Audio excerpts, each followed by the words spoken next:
গাছ হয়। আমি যেহেতু সবজির চুচা বাইরে ফেলি না, মানে 8-10 বছর ধরে আমি চুচাগুলা ছাদে মাটি সরাই এর ভিতরে দিয়ে দিই। এর ভিতরে ধরেন বিচি থাকে, অনেক সবজির বিচি থাকে, সেখান থেকেই হয় আসলে এই গাছগুলা। তো আসলে করলা তো এইভাবে আসলে ওই বিচি থেকে করলা গাছ হয়, মাঝে মাঝে করলা ধরে, সবসময় ধরে না। তো আসলে ম্যাক্সিমাম সময় ধরে না আর কি। তো এই পাতাগুলো আসলে অনেক সময় আমি ভর্তা করে খাই। আমি গত কিছুদিন আগে একটা রেসিপি দিয়েছি ভর্তার, আজকে দিব। এটা দিয়ে আসলে কি করে আচার করা যায়।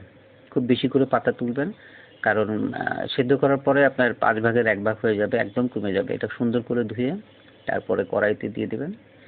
কড়াইতে দিয়ে রসুন দিবেন, খুব বেশি করে রসুন দিবেন, একটু বেশি আর কি, সামান্য কিছু পেঁয়াজ দিতে পারেন, এবং এই সাথে একটু লবণ দিয়ে দেবেন আন্দাজ মতো আর কি। তবে লবণটা কম দিবেন, পাতা যত দেখা যাচ্ছে সেই আন্দাজে লবণ দিলে বেশি হয়ে যাবে। লবণটা খুব আন্দাজ করে দিবেন যাতে বেশি না হয়। এটা আপনি দিয়ে ঢেকে দিবেন। কিছুক্ষণ পরে দেখেন অনেক পাতা ছিল, এখন কিন্তু মানে একদম কমে গেছে, অনেক কমে গেছে। এটা চামচ দিয়ে ভালো মতো একটু আপনার পিষে নেবেন। আর আপনারা চাইলে পরে এটাই করতে পারেন আর কি, আপনার পান ছেঁচনি আছে সেটা দিয়ে ছেঁচে নিতে পারেন। তারপরে সরিষার তেল দিবেন একটু, দিয়ে রসুন দিবেন একটু বেশি করে, আর কালিজিরা দিবেন বেশি। এগুলো কালিজিরা শেষের দিকে দিবেন, প্রথমে দিবেন না, কারণ প্রথম দিলে কালিজিরা পুড়ে যাবে। ঠিক নামানোর সঙ্গে সঙ্গেই কালিজিরাটা দিয়ে দেবেন, যাতে দেরি না হয় আর কি, তাহলে পুড়ে যাবে কালিজিরা। তারপরে এইভাবে সুন্দর করে বাগার দিয়ে নেবেন আর কি, এবং এই ভালো করে নাড়বেন। তেলটা কিন্তু বেশি দিতে হবে, এটা কিন্তু খেয়াল রাখতে হবে। তেল অনেক বেশি দিতে হবে, সরিষার তেল, কারণ তেলের ভিতরেই কিন্তু আচারটা থাকবে। তেল কম হলে কিন্তু এটা নষ্ট হয়ে যাবে। এই জন্য তেলটা দিবেন। আর যখন ওই যে নাড়েন সেই সময় খুব বেশি করে তেল দিয়ে দেবেন। যখন ওই আপনার রসুন দিয়েছেন ওই সময় তেলটা বেশি করে দিয়ে নেবেন। বাগার দেওয়ার আগেও একবার তেল দিবেন। আর এখানে তেলটা অনেক বেশি দিবেন। আমি অবশ্য আগে দিয়ে দিছি, যার জন্য এখানে তেলটা বোঝা যায়নি যে কম দেখাচ্ছে। আমি কিন্তু যখন নাড়ছি ওই সময় তেল দিয়ে দিছি অনেকখানি।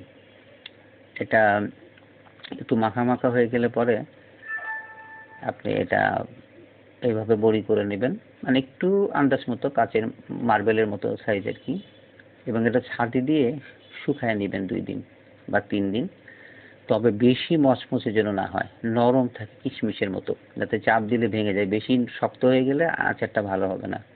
একটু যাতে নরম নরম থাকে এরকম অবস্থা আর কি, নামায় নেবেন। তারপরে কাচের একটা বয়াম নেবেন সুন্দর করে শুকনো, যাতে পানি না থাকে। এটার মধ্যে এইসব পাতা দিয়ে যে বড়িগুলা শুকানো আছে সেগুলো এর মধ্যে দিয়ে দেবেন, এবং এইখানে দেওয়ার পরে আপনি সরিষার তেল ঢেলে দেবেন। আর যদি কেউ মনে করেন যে বাসায় অলিভ অয়েল আছে, ভার্জিন অলিভ অয়েল, আপনি এটা কিন্তু দিতে পারেন। এটা দিলে হয়তো আরও ভালো হবে।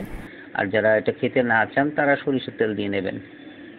আর এটা সরিষার তেল দিলে ভিজায় রাখলে অনেক দিন থাকবে। তবে সরিষার তেল প্রথম দিকে একটু চুষে নেবে, কমে গেলে আবার একটু সরিষার তেল দিয়ে নেবেন দ্বিতীয় বা তৃতীয় দিনে।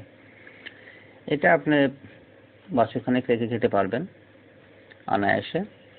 তো হয়ে গেল করলা পাতার আচার। যারা এতক্ষণ আমাদের সাথে ছিলেন সবাইকে ধন্যবাদ। আমাদের চ্যানেল আলী নলেজ ব্যাংক, আপনারা আমাদের সাথেই থাকবেন। আপনাদের সবাইকে ধন্যবাদ। সবাই ভালো থাকুন, সুস্থ থাকুন, এই কামনা করে বিদায় নিচ্ছি। আল্লাহ হাফেজ। আবার দেখা হবে নতুন কোনো রেসিপি নিয়ে। ভালো থাকবেন।